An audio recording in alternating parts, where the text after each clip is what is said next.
Hello friend, स्वागत है आपका अपने चैनल लास्ट क्लास में। जैसे आपको पता है कि आपका फर्स्ट टर्मिनल का एग्ज़ाम चल रहा है और आज सोशल साइंस का एग्ज़ाम हुआ है और प्रत्येक ज़िला का जो क्वेश्चन पेपर है ये अलग अलग है। और जो हम 100 ऑब्जेक्टिव प्रश्न बताए थे और सुबह में जो क्वेश्चन पेपर बताए थे उससे सभी प्रश्न लड़ गया है। बच्चे यहाँ पे बोल रहे हैं कमेंट करके और व्हाट्सअप करके कि सर सारा ऑब्जेक्टिव प्रश्न और सब्जेक्टिव प्रश्न लड़ चुका है। तो यहाँ पे देखिए, अगर कल हिंदी का है तो आज शाम 6:30 बजे क्या करेंगे कि हिंदी का यहाँ पे 100 ऑब्जेक्टिव प्रश्न हम आपको बताएंगे और ये 100 ऑब्जेक्टिव प्रश्न में से ही आपके फाइनल बोर्ड परीक्षा में प्रश्न आने वाला है। तो आपको क्या करना है कि 6:30 बजे वाला क्लास आपको करना है। अगर आपको क्लास करने नहीं आता है तो आपको सबसे पहले व्हाट्सएप ग्रुप में जुड़ना पड़ेगा। ये हमारा व्हाट्सएप नंबर है 87 89 30 73 04।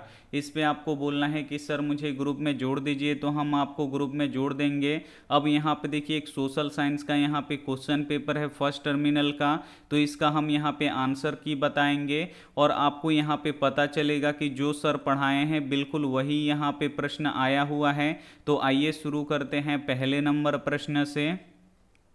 तो यहाँ पे देखिए, पहला नंबर प्रश्न है कि हंगरी की राजधानी कहाँ है। कई बार हम आपको बताए हैं कि हंगरी का राजधानी कहाँ पे है, तो बुडापेस्ट में है। तो यहाँ पे ए वाला ऑप्शन बिल्कुल ही सही हो जाएगा। आइए देखते हैं अगला प्रश्न, 2 नंबर प्रश्न है कि वर्साई की संधि कब हुई थी। तो वर्साई की संधि 1919 में हुई थी, ये भी हम आपको बता चुके हैं। यहाँ पे बी वाला ऑप्शन बिल्कुल ही सही हो जाएगा। आइए देखते हैं अगला प्रश्न, 3 नंबर प्रश्न है कि बिस्मार्क क्या था। इसमें से आपको बताना है कि बिस्मार्क क्या था। कई बार हम आपको बताए हैं कि जो बिस्मार्क था ये कूटनीतिज्ञ था। तो यहाँ पे डी वाला ऑप्शन बिल्कुल ही सही हो जाएगा। आइए देखते हैं अगला प्रश्न, 4 नंबर प्रश्न है कि नेपोलियन संहिता किस वर्ष लागू की गई। यहाँ पे आपको बताना है कि नेपोलियन संहिता किस वर्ष लागू की गई। तो 1804 ईस्वी में लागू की गई। यहाँ पे बी वाला ऑप्शन बिल्कुल ही सही हो जाएगा। आइए देखते हैं अगला प्रश्न, 5 नंबर प्रश्न है कि इटली में राष्ट्रवाद का जन्मदाता कौन था। ये भी हम आपको बता चुके हैं, नेपोलियन था। तो यहाँ पे सी वाला ऑप्शन बिल्कुल ही सही हो जाएगा। आइए देखते हैं अगला प्रश्न, 6 नंबर प्रश्न है कि चेका का गठन किसने किया था। तो लेनिन ने किया था। तो यहाँ पे बी वाला ऑप्शन बिल्कुल ही सही हो जाएगा। आइए देखते हैं अगला प्रश्न, 7 नंबर प्रश्न है कि दास कैपिटल की रचना किसने की थी। यहाँ पे आपको बताना है कि दास कैपिटल की रचना किसने किया था। तो दास कैपिटल का रचना कार्ल मार्क्स ने किया था। कई बार हम आपको बताए हैं, यहाँ पे ए वाला ऑप्शन बिल्कुल ही सही हो जाएगा। आइए देखते हैं अगला प्रश्न, 8 नंबर प्रश्न है कि लेनिन की मृत्यु कब हुई। यहाँ पे आपको बताना है कि लेनिन की मृत्यु कब हुई। तो 1924 में हुआ था। यहाँ पे डी वाला ऑप्शन बिल्कुल ही सही हो जाएगा। आइए देखते हैं अगला प्रश्न, 9 नंबर प्रश्न है कि अंतर्राष्ट्रीय मजदूर दिवस कब मनाया जाता है। यहाँ पे आपको बताना है कि अंतर्राष्ट्रीय मजदूर दिवस कब मनाया जाता है। तो 1 मई को मनाया जाता है। यहाँ पे ए वाला ऑप्शन बिल्कुल ही सही हो जाएगा। आइए देखते हैं अगला प्रश्न, 10 नंबर प्रश्न है कि सोवियत संघ का विघटन किस वर्ष हुआ। ये भी हम आपको बता चुके हैं कि 1991 में हुआ। यहाँ पे डी वाला ऑप्शन बिल्कुल ही सही हो जाएगा।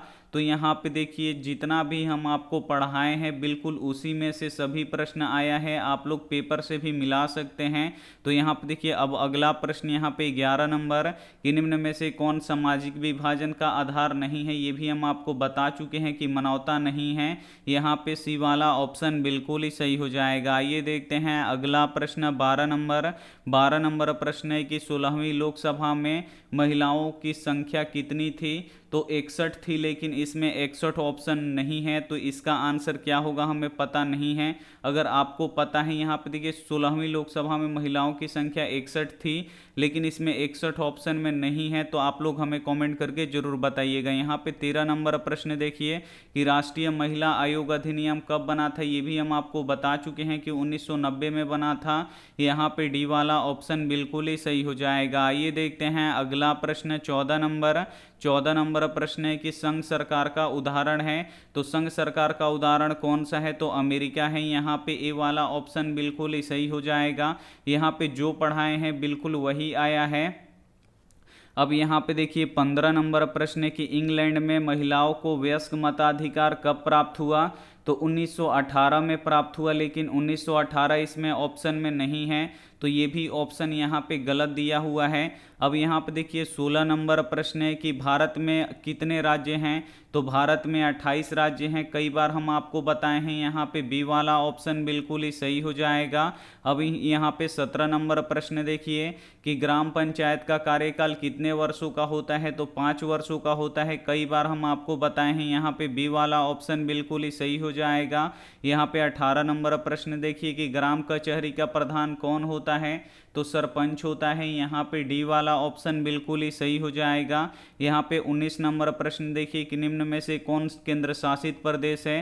तो चंडीगढ़ है। यहाँ पे ए वाला ऑप्शन बिल्कुल ही सही हो जाएगा। 20 नंबर प्रश्न देखिए कि किस देश में मिश्रित अर्थव्यवस्था है। तो भारत में मिश्रित अर्थव्यवस्था है। यहाँ पे सी वाला ऑप्शन बिल्कुल ही सही हो जाएगा। 21 नंबर प्रश्न देखिए कि निम्न में से कौन पिछड़ा राज्य है। तो बिहार पिछड़ा राज्य है। यहाँ पे बी वाला ऑप्शन बिल्कुल ही सही हो जाएगा। आइए देखते हैं अगला प्रश्न 22 नंबर प्रश्न है कि जनसंख्या के दृष्टि से बिहार का कौन सा स्थान है। तो तीसरा है। यहाँ पे सी वाला ऑप्शन बिल्कुल ही सही हो जाएगा। आइए देखते हैं 23 नंबर प्रश्न।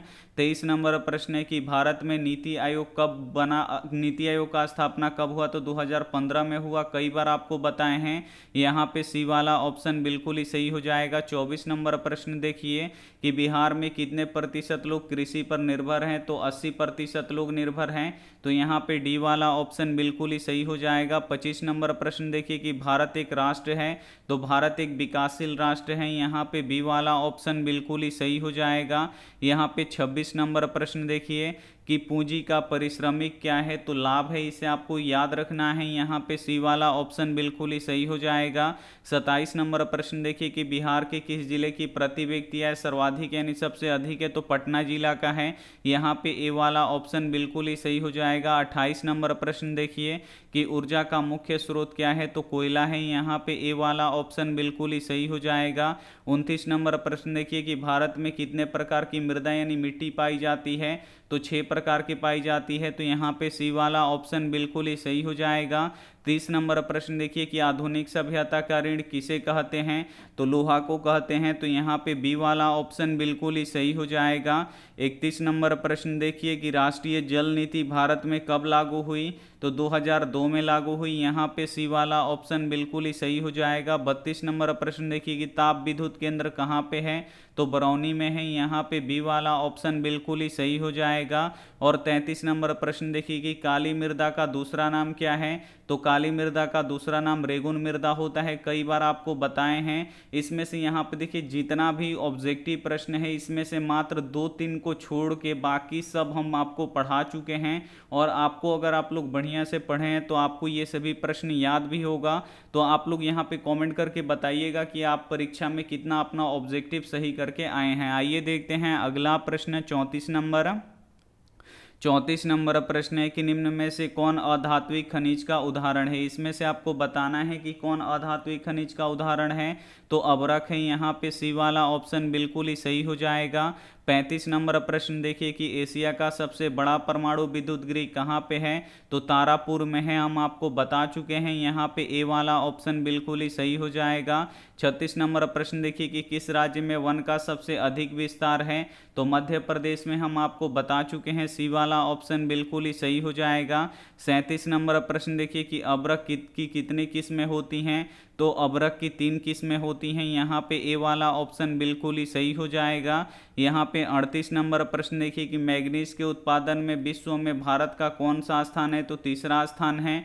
यहाँ पे सी वाला ऑप्शन बिल्कुल ही सही हो जाएगा। 39 नंबर प्रश्न देखिए कि निम्न में से कौन प्राकृतिक आपदा नहीं है। तो जो आतंकवाद है ये प्राकृतिक आपदा नहीं है। यहाँ पे ए वाला ऑप्शन बिल्कुल ही सही हो जाएगा। 40 नंबर प्रश्न देखिए कि सुनामी किस स्थान पर आता है। तो जो सुनामी होता है ये समुद्र में आता है। यहाँ पे बी वाला ऑप्शन बिल्कुल ही सही हो जाएगा। 41 नंबर प्रश्न देखिए कि यूरोप का मरीज किसे कहा जाता है। तो कई बार आपको बता चुके हैं कि तुर्की को कहा जाता है। तो यहाँ पे डी वाला ऑप्शन बिल्कुल ही सही हो जाएगा। आइए देखते हैं अगला प्रश्न 42 नंबर प्रश्न है कि यंग इटली का स्थापना कौन किया था। तो मेजनी ने किया था। यहाँ पे सी वाला ऑप्शन बिल्कुल ही सही हो जाएगा। 43 नंबर प्रश्न देखिए कि अंकोर वाट का मंदिर किस देश में बनाया गया है, तो कंबोडिया में बनाया गया है। कई बार आपको पढ़ाए हैं, यहाँ पे ए वाला ऑप्शन बिल्कुल ही सही हो जाएगा। 44 नंबर प्रश्न देखिए कि भाखड़ा नांगल बांध किस नदी पर है, तो ये सतलज नदी पर है। कई बार हम आपको बताए हैं, बी वाला ऑप्शन सही हो जाएगा। 45 नंबर प्रश्न देखिए कि भारत का राष्ट्रीय पक्षी कौन है, तो मोर है। ये भी कई बार हम आपको बताए हैं, यहाँ पे सी वाला ऑप्शन बिल्कुल ही सही हो जाएगा। 46 नंबर प्रश्न है कि बिहार में विनाशकारी भूकंप कब आया था, तो 1934 में आया था। तो यहाँ पे ए वाला ऑप्शन बिल्कुल ही सही हो जाएगा। ये देखते हैं अगला प्रश्न 47 नंबर प्रश्न है कि राष्ट्रीय महिला आयोग अधिनियम किस वर्ष बना, तो 1990 में बना। यहाँ पे डी वाला ऑप्शन बिल्कुल ही सही हो जाएगा। 48 नंबर प्रश्न है कि प्राचीन काल में जाति प्रथा का आधार क्या था, तो धर्म था। यहाँ पे बी वाला ऑप्शन बिल्कुल ही सही हो जाएगा। यहाँ पे 49 नंबर प्रश्न देखिए कि राष्ट्रीय विकास परिषद का गठन कब हुआ, तो राष्ट्रीय विकास परिषद का गठन 1952 में हुआ। यहाँ पे बी वाला ऑप्शन बिल्कुल ही सही हो जाएगा। 50 नंबर प्रश्न देखिए कि योजना आयोग की स्थापना कब हुई थी, तो योजना आयोग की स्थापना कई बार हम आपको बता चुके हैं कि 1950 में हुआ था। यहाँ पे बी वाला ऑप्शन बिल्कुल ही सही हो जाएगा। और कल हिंदी का पेपर है और हिंदी का पेपर आउट हो चुका है, और हिंदी का पेपर हम यहाँ पे 4 बजे अपलोड करेंगे, तो आप लोग उसको ज़रूर देखिएगा। और बिल्कुल वैसा ही वैसा क्वेश्चन आएगा, उसे याद कर लीजिएगा। और शाम में 6:30 बजे हिंदी के 100 ऑब्जेक्टिव प्रश्न बताएंगे, तो उसमें से भी बहुत सारे प्रश्न आपका यहाँ पे फाइनल, यहाँ पे देखिए आपका जो यहाँ पे फर्स्ट टर्मिनल एग्जाम हो रहा है, तो उसमें हूबहू लड़ेगा। तो अगर ये दोनों क्लास आप लोग कर लेते हैं तो आपका पूरा क्लियर हो जाएगा। तो उम्मीद करते हैं ये क्लास आपको समझ में आ गया होगा। Thank you for watching. मिलते हैं अगली क्लास में, तब तक अपना ध्यान रखिए, मन लगा के पढ़ाई कीजिए। Take care and bye.